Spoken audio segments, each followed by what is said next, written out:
नमस्कार, हमारे खास कार्यक्रम में आपका स्वागत है। मैं हूं आपके साथ विजेंद्र। आज बात करेंगे बैठक से बनेगी बात पर। छत्तीसगढ़ विधानसभा के चुनाव नजदीक आते ही कांग्रेस और बीजेपी दोनों संगठन की गतिविधियों को पार्टियों ने तेज कर दिया है। बीजेपी के राज्य प्रभारी ओम माथुर लगातार बस्तर का दौरा कर रहे हैं, तो कांग्रेस बस्तर में संभागीय सम्मेलन का आयोजन करने जा रही है। कांग्रेस का कहना है कि बस्तर की जनता ने बीजेपी को नकार दिया है, वहीं बीजेपी का कहना है कि कांग्रेस को सम्मेलन का कोई फायदा नहीं मिलेगा। पहले रिपोर्ट देखिए, फिर इस मुद्दे पर चर्चा करेंगे। प्रदेश में महज 6 महीने बचे हैं चुनाव को। कांग्रेस और बस्तर दोनों ही पार्टी बस्तर को साधने में लगी हुई है। एक और जहां बीजेपी लगातार बस्तर में दौरे कर रही है, बैठकें ले रही है, तो वहीं दूसरी तरफ कांग्रेस के संभागीय सम्मेलन की शुरुआत बस्तर से होती है। प्रदेश के लिए बस्तर कई मायनों में खास है। विधानसभा की 12 सीटें तय करती है कि प्रदेश में किसकी सरकार बनी है। अपने अलग मुद्दे और अलग प्राकृतिक उपलब्धता के साथ बस्तर हमेशा सुर्खियों में रहता है। फिलहाल प्रदेश की दक्षिणी क्षेत्र बस्तर की राजनीति में प्रदेश की दोनों ही राजनीतिक पार्टियां अपना अपना दांव खेल रही हैं। दरअसल दोनों ही पार्टियों में बस्तर को लेकर अपनी अपनी प्रतिस्पर्धा है। एक तरफ जहां 2018 के रिजल्ट में कांग्रेस ने बस्तर में 11 सीट जीतकर अपना मैंडेट क्लियर किया था, तो वहीं एक सीट बचाने में बीजेपी कामयाब हुई थी। पर बीजेपी विधायक के निधन के बाद उपचुनाव हुए, जिसमें ये सीट भी कांग्रेस के पास आ गई। पर अब जब प्रदेश में चुनावी साल है, दोनों ही पार्टी आमने सामने है और अपना अपना पक्ष रख रही है। जहां बीजेपी प्रभारी लगातार बस्तर में बैठकें कर रहे हैं, तो कांग्रेस भी अपने संभागीय सम्मेलन की शुरुआत बस्तर से कर रही है। बस्तर संभाग के सभी साथियों के पदाधिकारियों का यह सम्मेलन और 4 घंटे तक लगातार ये सम्मेलन चला और इसमें बूथ प्रबंधन से लेके सोशल मीडिया और भारतीय जनता पार्टी के केंद्र और राज्य के नाकामी और सरकार की उपलब्धि, इन सब विषयों की चर्चा हुई और इनको लेकर हम आम जनता के बीच में जाएंगे। कांग्रेस के संभागीय सम्मेलन को बीजेपी ने नकारते हुए कहा कि बीजेपी तो संभागीय सम्मेलन करती रहती है। पहली बार ऐसा जब चुनाव को देखते हुए कांग्रेस संभागीय सम्मेलन कर रही है। कांग्रेस का ये सम्मेलन राजनीतिक है, इससे कोई फायदा नहीं होगा। बस्तर और सभी संभागों की हालत खराब है, इसलिए वे संभागीय सम्मेलन कर रहे हैं। लेकिन कांग्रेस पार्टी पहली बार ऐसा हो रहा है कि आगामी चुनाव को देखते हुए वो संभाग स्तर के सम्मेलन कर रही है। ये पूरी तरीके से राजनीतिक है और इससे वहां के लोगों को कोई फायदा नहीं होने वाला है। और कांग्रेस समझ चुकी है कि बस्तर, सरगुजा और पूरे छत्तीसगढ़ में उनकी स्थिति बहुत ही नाजुक है, खराब है, और उसके चलते वो बस्तर और सभी संभागों में उस संभागीय सम्मेलन कर रही है।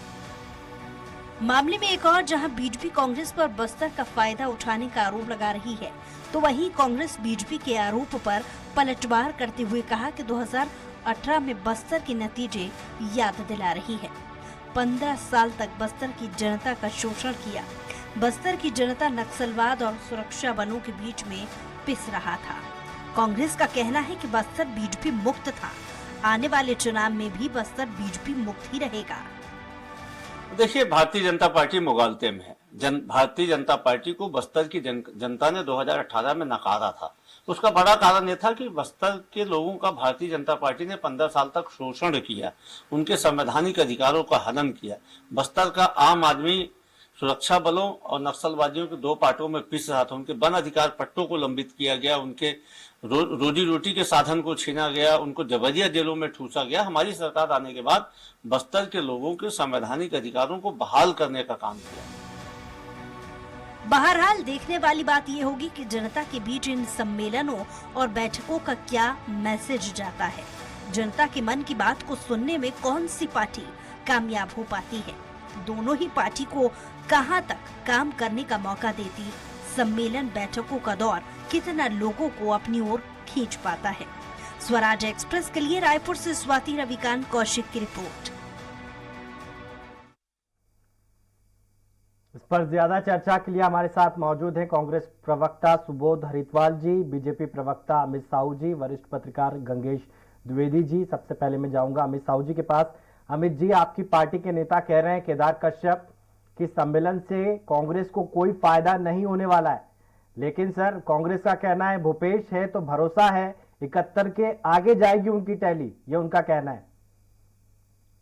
देखिए, कांग्रेस तो और सारे कांग्रेसी मिलकर कहते हैं भूपेश है तो भरोसा है। निसंदेह उनका कहना और कथन भी सही है कि वाकई में भूपेश है तो भरोसा है, क्योंकि आज भूपेश बघेल जी की सरकार है तो यहाँ पर अपराध चरम पर है, यहाँ पर नशे का कारोबार चरम पर है, यहाँ पर भ्रष्टाचार चरम पर है, यहाँ पर शराब पर लूट चरम पर है और खुलेआम यहाँ पर हत्याएं, महिलाओं पर अत्याचार और नाना प्रकार की जो गतिविधियां छत्तीसगढ़ में अपराधों की चल रही है वो सिर्फ इसी से संभव है कि भूपेश है तो भरोसा है। इन्होंने नारा भी दिया था कि गढ़बो नवा छत्तीसगढ़, वाकई में इन्होंने गढ़ दिया है अपराध का छत्तीसगढ़, इन्होंने गढ़ दिया महिला अत्याचार पर छत्तीसगढ़, इन्होंने गढ़ दिया है लूट का छत्तीसगढ़, इन्होंने गढ़ दिया है माफियागिरी का छत्तीसगढ़। तो वाकई में ये नारा जो है चरितार्थ होता है एक एक कांग्रेसियों के लिए कि भूपेश है तो भरोसा है। अमित भाई, आपकी पार्टी को सिर्फ 14 सीटें मिली हैं, एक बाई इलेक्शन हुआ था जो आपके विधायक के निधन के बाद वो भी कांग्रेस ने जीत लिया, 5 बाई इलेक्शन हुए हैं, जनता ने आपको नकार दिया। फिर ऐसे में आप कैसे कह सकते हैं कि सरकार को जनता पसंद नहीं कर रही है?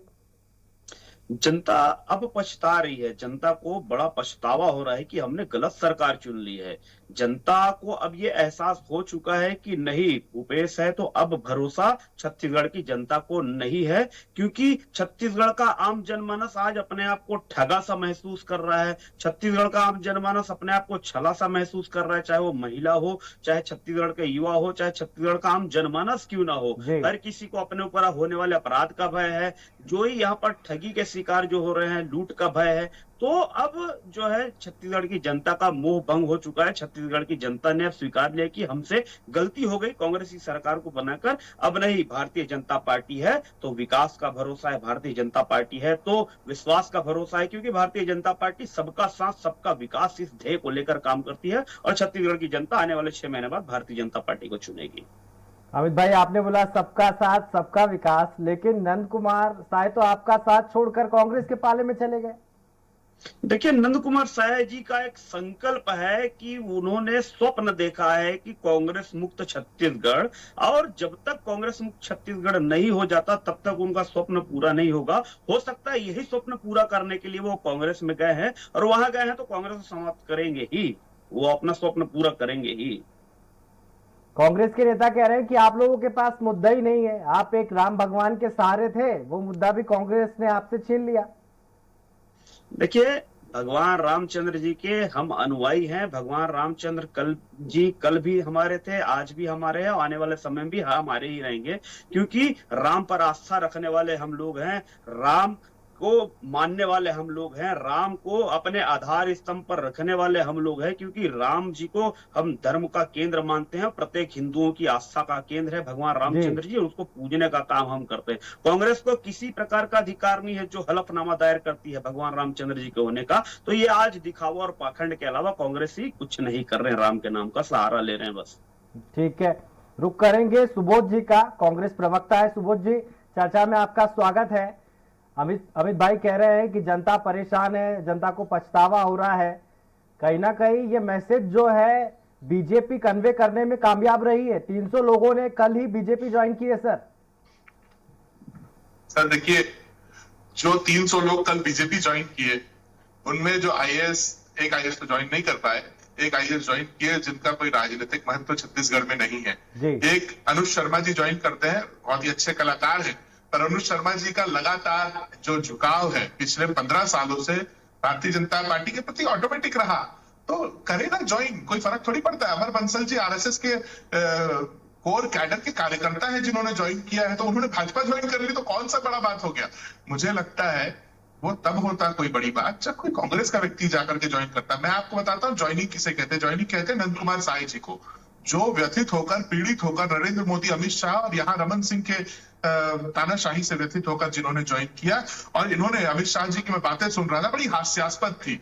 कि नंद कुमार साय जी कांग्रेस मुक्त छत्तीसगढ़ करने गए हैं। उन्होंने बल्कि उल्टा संकल्प ये लिया है कि जो 14 सीटें 2018 में मिली थी, इस बार भी वो नहीं मिलेगी।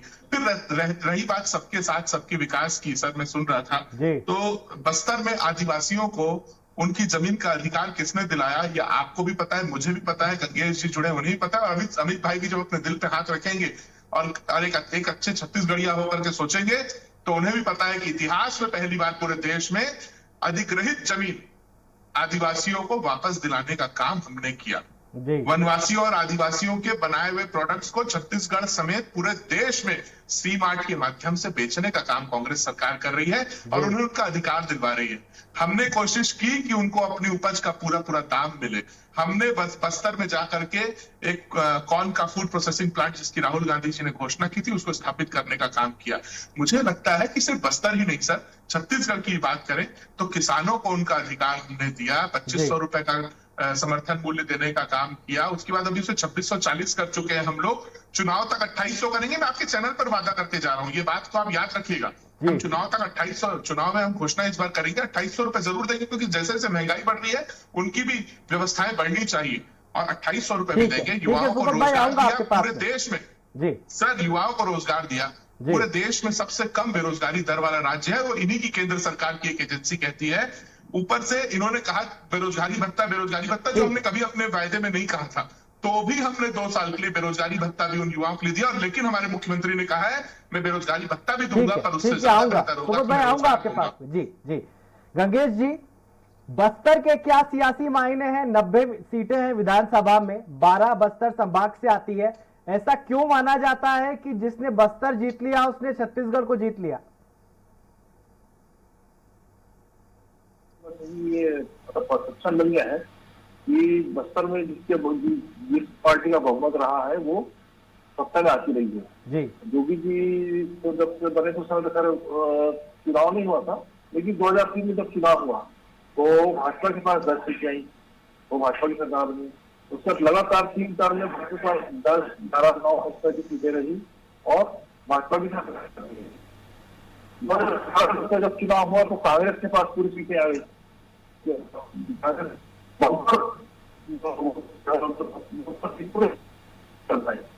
गंगेश जी, आपकी आवाज ठीक नहीं आ रही है, उसको दुरुस्त करते हैं। दोबारा आऊंगा मैं आपके पास। अमित जी, आपने सुना सुबोध जी को, वो कह रहे हैं कि तमाम सुविधाएं उन्होंने किसानों को दी है, छत्तीसगढ़ का विकास किया है, बेरोजगारी दर सबसे कम है, बेरोजगारी भत्ता भी दे रहे हैं। लेकिन 15 साल सर आपने राज किया, लेकिन बस्तर में आपकी एक भी सीट नहीं है। देखिए, कभी कभी हो जाता है कि छत्तीसगढ़ की जो जनता है वो एक बार मौका देके कांग्रेस को देखना चाह रही थी। अब उसने देख लिया है, छत्तीसगढ़ की जनमानस ने देख लिया है कांग्रेस को मौका देके कि क्या हसने छत्तीसगढ़ महतारे का बना दिया। जो छत्तीसगढ़ एक समय में दौड़ता हुआ छत्तीसगढ़ था, जो छत्तीसगढ़ एक समय में विकासशील छत्तीसगढ़ था, आज वो रेंगता हुआ छत्तीसगढ़ बन चुका है। वो अपराध से रक्त रंजित छत्तीसगढ़ बन चुका है। वो नशे के कारोबार का फलता फूलता छत्तीसगढ़ बन गया है। किस पायदान की ओर कांग्रेस ले जा चुकी है आज छत्तीसगढ़ महतारी के इस राज्य को, जिसको मां का दर्जा हम देते हैं। मगर आज छत्तीसगढ़ की जनता ने अब तय कर लिया है, क्योंकि आज मैं तो वो मुद्दा तो मैंने कहा नहीं, अच्छा वो सुबोध भाई ने याद दिला दिया बेरोजगारी भत्ता का मुद्दा। ये हमेशा नकारते हैं। जब चुनाव था तो ये तो बड़े बड़े पोस्टर लगाकर इनके हर कैंडिडेट कहते थे, हर पॉम्पलेट में इनके छपा रहता था और बेरोजगारी भत्ता देंगे। आज जब चुनावी वर्ष आ गया तब इनको बेरोजगारी भत्ता देने का याद आया।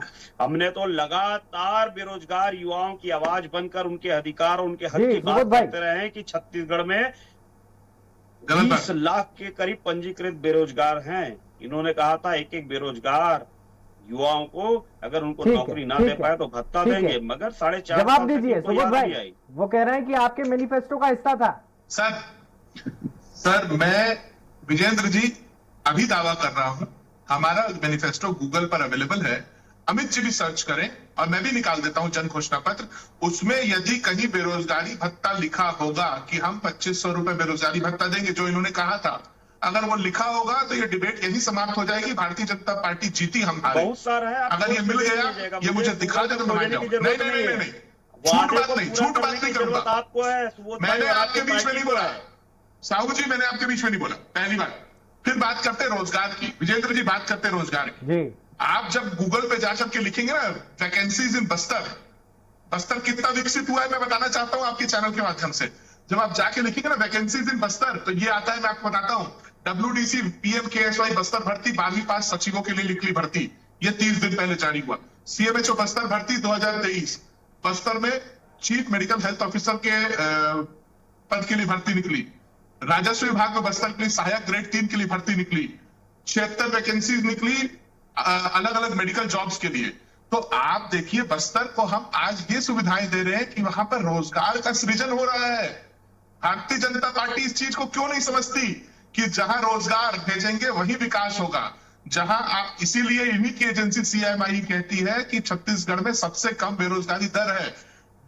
माननीय भूपेश बघेल जी ने वादा किया था कि जब हम आएंगे तो हम रोजगार देंगे, और उसके बाद ये भी वादा किया था कि अलग अलग सामुदायिक और सांस्कृतिक समाजों के साथ जोड़ करके उन्हें एक क्लब बना करके युवाओं को मदद करेंगे। उसे कभी बेरोजगारी भत्ता नहीं कहा, लेकिन उसके बाद भी हम बेरोजगारी भत्ता दे रहे हैं। उसके बाद भी हम बेरोजगारी भत्ता, मैं तो पूछना चाहता हूं भारतीय जनता पार्टी से, 9 साल निकल गए, 9 साल के 18 करोड़ नए रोजगार नरेंद्र मोदी जी जो देने वाले थे वो कहां है? उस पर जवाब मांगने के लिए चलिए मैं प्रधानमंत्री निवास के घेराव में आपके साथ चलूंगा। कंगेश जी, कहा जाता है राजनीति में विनिंग कॉम्बिनेशन को छेड़ना नहीं चाहिए। क्रिकेट में भी कहा जाता है, जो अच्छी जोड़ी थी PL पुनिया साहब की और भूपेश जी की, कांग्रेस ने उसको क्यों तोड़ दिया? कंगेश जी,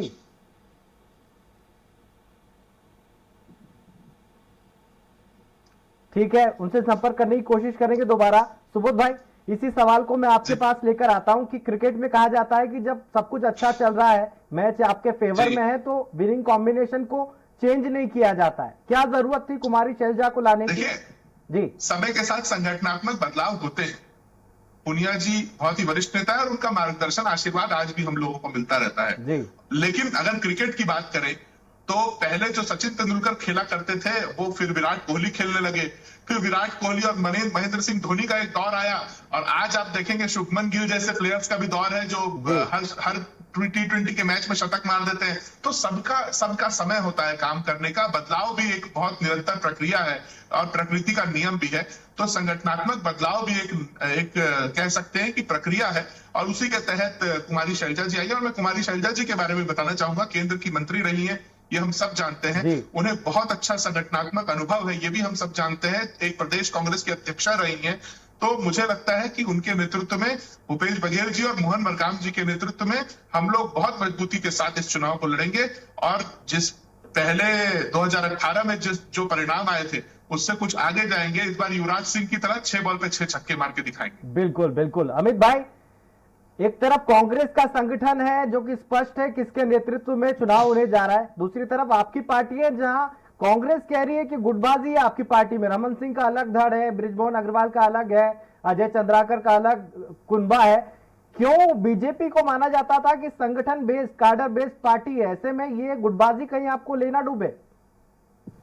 देखिए, भारतीय जनता पार्टी एक ऐसा संगठन है जो लगातार संगठन के हिसाब से ही काम करता है, मगर ये तो आरोप लगाने वाले छत्तीसगढ़ में 36 टुकड़ों में बटी कांग्रेस को तो ये आरोप कदापि भी नहीं लगाना चाहिए, क्योंकि उन्हें पहले खुद का घर देखना चाहिए कि खुद के घर में क्या है। हर एक विधायक का अपना एक अलग गुट बन गया है, हर एक मंत्री का एक अलग गुट बन गया है। मुख्यमंत्री बनने के लिए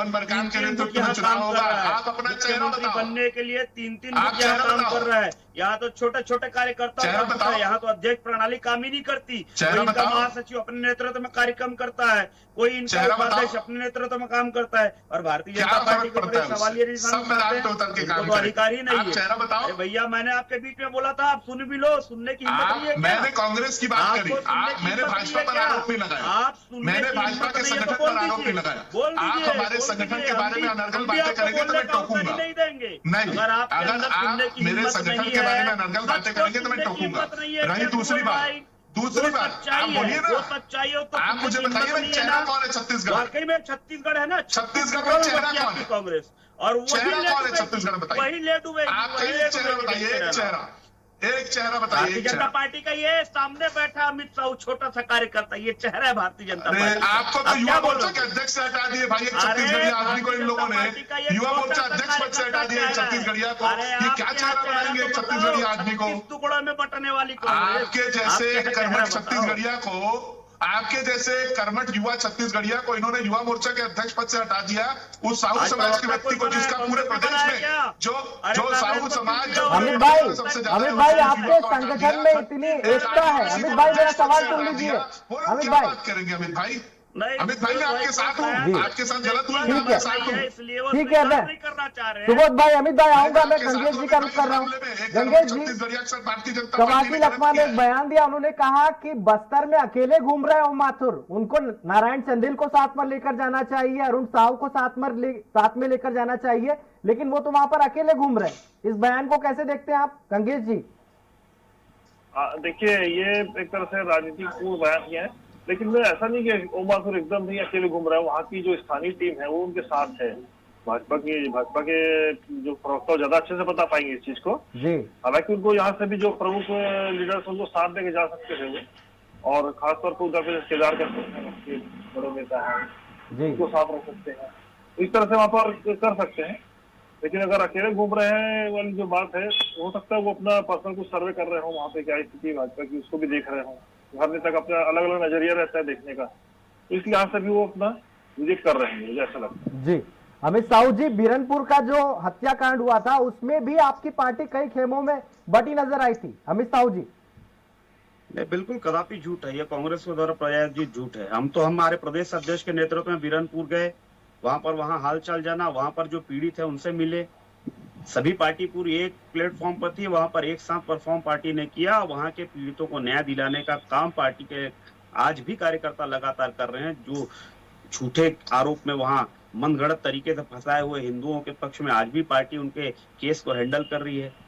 तो जिस प्रकार से आज भारतीय जनता पार्टी को ये कांग्रेस अपने झूठ में डालने का, अपने पाले में डालने का काम करती है, मगर खुद का घर वो नहीं देखती। भारतीय जनता जी। पार्टी का संगठनात्मक ढांचा इतना मजबूत है कि उसको कोई तोड़ नहीं सकता। संगठन का हर एक कार्यकर्ता संगठन का हर निर्णय को सर्वोपरि मानकर काम करने वाला पार्टी है वो ठीक है। भारतीय जनता पार्टी। ठीक है। सुबोध भाई, बीजेपी का संगठन आपके लिए कितनी बड़ी चुनौती है, क्योंकि 2018 में चुनाव होता है, आपकी सीटें 65 के पार जाती है, जबकि अमित शाह जी ने नारा बीजेपी के लिए दिया था। लेकिन 2019 में लोकसभा के चुनाव होते हैं, बीजेपी को 11 में से 9 सीटें मिलती है लोकसभा की, ये भी एक करिश्मा है। देखिए, भारतीय जनता पार्टी ने तो, अमित शाह जी ने क्या नाम है, कर्नाटक में अलग दावे किए कि पूर्ण बहुमत आ रहा है, हिमाचल में उन्होंने कहा पूर्ण बहुमत आ रहा है, पंजाब में उन्होंने कह दिया था पूर्ण बहुमत आ रहा है। तो अमित शाह जी के दावों को आप सीरियसली मत लीजिए। भारतीय जनता पार्टी अमित शाह जी के दावे को आप सीरियसली मत लीजिए। अमित शाह जी बोलते हैं, वो बातें इधर उधर हो जाती हैं। देखते रहिए। पर भारतीय जनता पार्टी छत्तीसगढ़ में हमारे लिए फिलहाल कोई चैलेंज नहीं है, और मुझे नहीं लगता कि भारतीय जनता पार्टी के कोई नेता जैसे अमित भाई, मैं भी आपको बोलने का मौका दिया था, मैं भी आपको बोलने का मौका दिया था। सुन लीजिए, सुनने की क्षमता रखिए अमित भाई, सुनने की क्षमता रखिए, सुनने की क्षमता रखिए। रिपोर्ट कार्ड वो फर्जी आरएसएस के द्वारा बनाया गया रिपोर्ट कार्ड छत्तीसगढ़ में एप्लीकेबल नहीं हो सकता। सुनना आपको चाहिए था। हमारे आरएसएस के द्वारा बनाया गया, बोलना देंगे क्या?